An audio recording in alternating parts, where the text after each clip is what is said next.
పాటిస్తున్నారు. సివిఆర్ పద్ధతిలో వరి సాగు చేస్తున్నాం మేడం. ఈ సివిఆర్ మెథడ్ అంటే ఏంటి? సివిఆర్ మెథడ్ అంటే చింతల వెంకటరెడ్డి గారిని ఒక గొప్ప మహనీయులైన అల్వాల్లో, సికింద్రాబాద్ అల్వాల్ దగ్గర ఉంటారు. ఆయన ఆలోచనలో విధానించి వచ్చినటువంటి మెథడ్ అది సివిఆర్ మెథడ్. మీరు వరి పంటలో కలుపు నివారణ ఎలా చేస్తారు? కలుపు మనుషులు పెట్టి తీయించుకోవడం జరుగుతూ ఉంటుంది మేడం. అంతేకాకుండా దుక్కి కొద్ది పంట దుక్కి దున్నేటప్పుడు మనం దగ్గరుండి దుక్కి దున్ని దుచ్చుకోవాలి. అంటే ఈ దుక్కి బాగా దున్నితే కలుపు పెద్దగా రాదు. ఒకవేళ వచ్చినా కూడా లేబర్ని పెట్టి కలుపు తీయించేయడం జరుగుతూ ఉంటుంది. ఏ విధమైన మందు పిచికారి మందులు అయితే వాడరు? అస్సలు వాడం మేడం. సివిఆర్ మెథడ్లో వరిలో ఎరువుల యాజమాన్యం ఎలా చేస్తారు? సివిఆర్ మెథడ్లో మనకు కావాల్సినటువంటి ఇంగ్రీడియంట్స్ ఒకసారి చూస్తే, ఒక ఎకరాకి 2 కిలోల వడ్లు 2 కిలోల గోధుమలు తీసుకుంటాం మనం. వాటిని మూటగట్టి నీళ్ళలో నానబెట్టిన తర్వాత మొలకొస్తుంది. మొలకొచ్చిన తర్వాత దాన్ని మిక్సీలో వేసి పేస్ట్ చేసుకోవడం జరుగుతుంది మేడం. పేస్ట్ చేసుకుంటే అది మొలకల ద్రావణం. దాన్ని 200 లీటర్ డ్రమ్ము నీళ్ళల్లో 25 కేజీల పై మట్టి, 25 కేజీల లోపల మట్టి, 2.5 అడుగుల లోపల మట్టి, ఆ ఇంగ్రీడియంట్స్ అన్ని తీసుకొని బాగా ఇంగ్రీడియంట్స్ కలిపేసి ఒక 5 మినిట్స్ తేరుకున్నాక డైరెక్ట్ పొలాల మీద స్ప్రే చేసుకోవాలి. ఈ విధంగా చేసుకున్నట్లయితే పిలకల సంఖ్య ఎక్కువ వస్తుంది.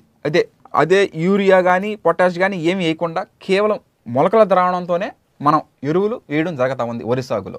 ఈ మొలకల ద్రావణం పంట కాలంలో ఎన్నిసార్లు పిచికారీ చేస్తారు? వెన్ను తీసేంత వరకు చేయాలి మేడం. ఇప్పుడు నెలకి 30 రోజులు కదా, 10 రోజులకు ఒకసారి చొప్పున 3 టైమ్స్ మనం స్ప్రే చేసుకోవాలా. ఒకవేళ క్లైమేట్ బాగా లేకపోయినా, చీడపీడలు ఏమైనా వృద్ధి ఎక్కువ ఉన్నా, పంట సరిగ్గా లేకపోయినా ఒక 4 టైమ్స్ 3 to 4 టైమ్స్ కంపల్సరీగా స్ప్రే చేసుకోవాలి పర్ మంత్. సస్యరక్షణలో భాగంగా పురుగులు తెగుళ్ళ యాజమాన్యం ఎలా చేస్తారు? ఏ పంట వేసినా కూడా చీడపీడలని ఆశించడం అనేది సర్వసాధారణం. మనం దాన్ని అరికెట్టడానికి సివిఆర్ పద్ధతిలో మనకి ఇంపార్టెంట్ అయినటువంటిది ఏంటంటే లోపల మట్టి.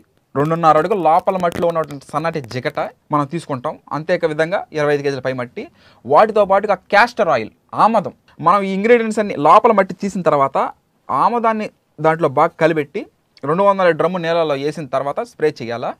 ఇది మట్టి ద్రావణం స్ప్రే చేయడం వల్ల పురుగు ఎందుకు చనిపోద్ది అని చాలామంది అంటూ ఉంటారు. ఎప్పుడైతే మనం స్ప్రే చేసినప్పుడు ఆ పురుగు తిన్నప్పుడు దానికి లివర్ లంగ్స్ లేనందువల్ల తిన్నది అరక చనిపోద్ది. స్ప్రేయింగ్ కూడా మామూలు స్ప్రేయింగ్ చేసినట్టు కాకుండా వర్షం పడితే మొక్క ఏ విధంగా తడుస్తుందో ఆ విధంగా మనం స్ప్రే చేసుకుంటూ ఉండాలి. ఎన్నిసార్లు పిచికారీ చేయాలి? Per month 3 times.